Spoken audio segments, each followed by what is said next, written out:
everybody. Thank you for joining us for this week's Ask an HR Expert. Last time I joined you, I was talking about the benefits of implementing a light duty program, and you can refer back to that video for some more detailed information on that. Just as an overview, there are a few things to remember. It's really good to implement a light duty program, return to work program in your organization for a couple of reasons.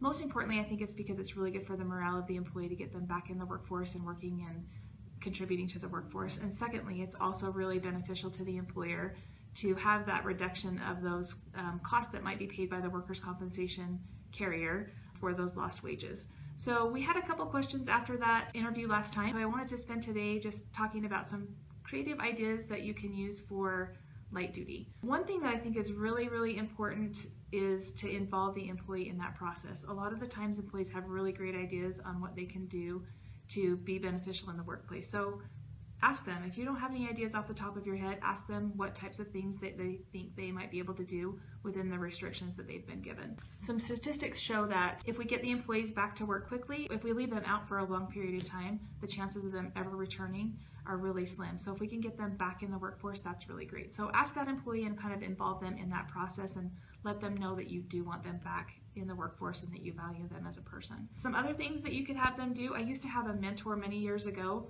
that was really set on implementing light duty in the workforce. So he would say, I don't care what they do, have them count paper clips if they have to, but just get them back in the office. And that's a little extreme, but it always stuck with me that, you know, there's a lot of things that people can do. So some things that you could have them do creatively, any administrative tasks in the office, maybe helping with accounts payable or making some collection calls, things like that. Maybe if it's a construction site, you could have them do sweeping or organizing or checking inventory, things like that. Some facilities might have a surveillance system that they could have them monitor, and they could go through that and help with that, all sorts of things. One thing that I really have done, I really utilized a lot in the past, is volunteer programs as well.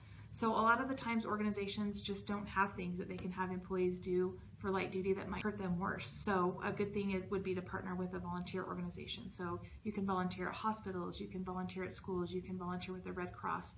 There's many volunteer organizations, and Workers' Compensation Fund of Utah has a great program that they've set up with volunteers that we can tap into their resources as well. So there's lots and lots of things. Let your imagination take over and get creative with return to work. If you have any questions, please feel free to reach out. Talk to you next time. Thanks. Bye.